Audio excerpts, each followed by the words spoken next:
Hello everyone, my name is David Hooper and today I will be discussing the future and feasibility of autonomous trucking. The outline of my discussion, the introduction, I will discuss autonomous trucking, the definition, the differing levels and the reason behind this movement.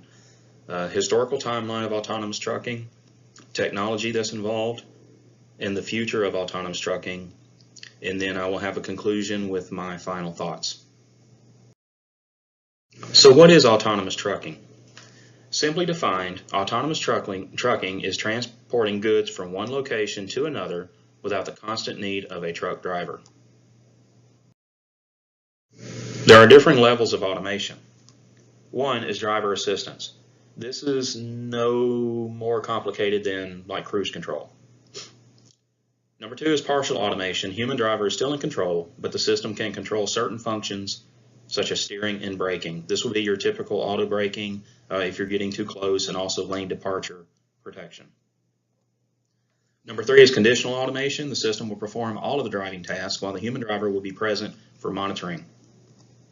High automation is full automation within a constrained area, regardless of human interaction.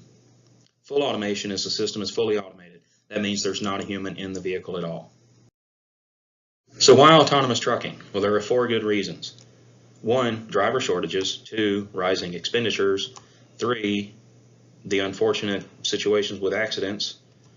Four is equipment utilization. Discuss driver shortages for a little bit. First of all, the role of trucking cannot be overstated. 79.8% of our nation's freight bill, 70.6% of all tonnage, and it's a $626 billion industry with 7.4 million total employees and 3.5 million drivers. Currently, there are not enough drivers. There is a 48,000 driver shortage for seats today, and it is expected this number will grow to 240,000 by 2022. Onboarding new drivers is very expensive. It can cost thousands of dollars, and there's many steps involved. And there's a turnover problem among truck drivers. Most over-the-road companies hover around 100% turnover annually. It is common for larger carriers to approach 150%. I've been in the industry for 25 years, and my longest tenured employer, who shall not be named, was typically around 150% all the time. There's also fierce competition between companies to onboard drivers. This is a graphic from the ATA annual report. It shows that driver wages and benefits are actually top of the scale when it comes to their cost per mile, which is their unit of sale, their loaded mile. It alternates between driver wages and benefits and fuel costs for the top cost all the time. So it's either fuel or driver related expenses every single year is the top cost. This is another graphic that kind of shows since deregulation in 1980, the revenue per loaded mile has struggled to keep pace with inflation. Inflation are the red bars, and the dark red line is the revenue per mile. Carriers only generate about a 4% profit margin. That does not leave much room, to fool around with drivers trying to onboard them and losing them and turnover issues. 4% margin is very, very, very low. Highway-related deaths. There were 4,317 fatalities involving large trucks in 2016. 2017 numbers are not reported until September. Each year is reported the following September, so we don't have numbers for 2017 just yet. So everything is going to be 2016. Aside from lost loved ones, litigation can cost millions of dollars. 5.4% increase from 2015 and the highest since 2007. This is just going to keep going up as our GDP goes up and we're hauling more freight and we're traveling more miles with trucks. This number is surely just going to go up. The highest determined causes are distracted driving, drowsy driving, and unsafe driving habits. Human error is the driving force. Equipment utilization, driver availability. They're only available 60 hours per week. Then they have to take a 34-hour break. Electronic logging has put the clamps on overutilization of drivers, so they can't use 2 logbooks anymore. Not always feasible to slip seat a truck, which means it doesn't always work to put somebody else in that truck. Typically, it's just going to sit on the fence. Trucks are a long-term investment.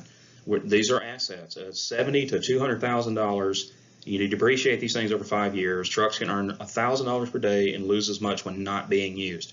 The average down percentage of power equipment ranges between 5 and 10%. Autonomous trucks would not require as many brakes.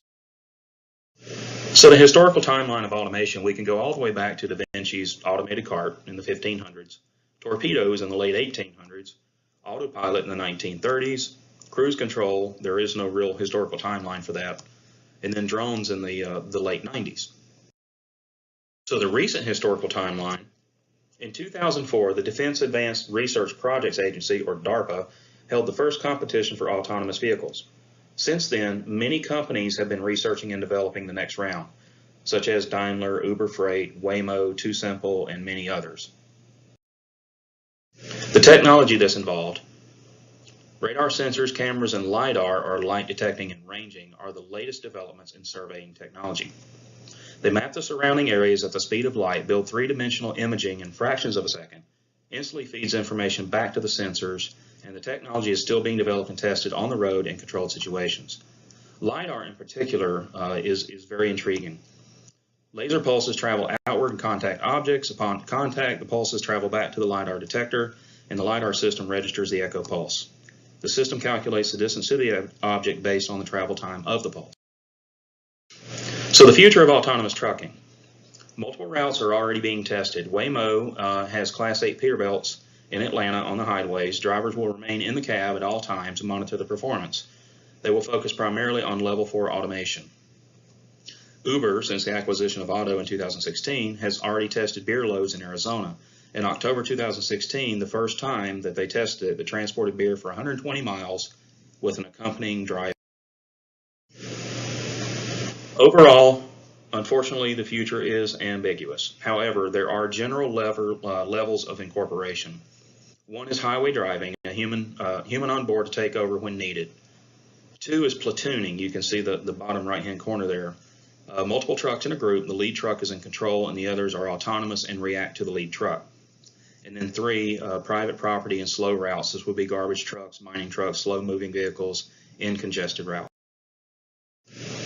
Here are some quotes from people in the industry and also the developers. We're at least a decade away. We're looking sooner in the future, but a driver will still be in the truck. You're not going to see a truck without a driver for a very long time. We're focusing on advanced driver's assist systems rather than autonomous trucks. And then autonomous trucks may come before autonomous taxis.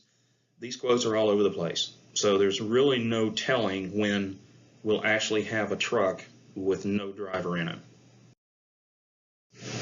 Societal impact and opinion. Is the motoring public safe? I mean, accidents involving trucks and trailers can be devastating. We know that. How will the technology hold up in the court of public opinion? How will litigation look when a certain part of the system fails and causes an accident? And we also can reference the unfortunate incident recently in Arizona where the pedestrian was killed by a self-Uber driver. The accompanying human was distracted. And also government legislation. Even if the technology proves to be safe, government will still cause delays. We all know that when the government gets involved, things screech to a halt. Conclusion and final thoughts. It's too early to call. There's going to be much more testing and technology development is still to come. Full automation is a long way out. Partial automation will be the focus for now. This is a very cautious industry overall. Like I said, I've been in this industry for 25 years, and they always take the wait and see approach. They're slow to change or adopt new technology due to the low profit margin, which, as you remember, is 4%. So they'll sit and wait and see what somebody else does first before they actually invest. Personally, I like the idea and I welcome the technology, but mostly in the line haul segment. I think this technology would work over the road in long, straight freight lanes where there's not a lot of other motorists. I feel like we should be putting all of our resources and research and money and stuff into the rail systems, because I feel like trucks only have a regional responsibility in the future.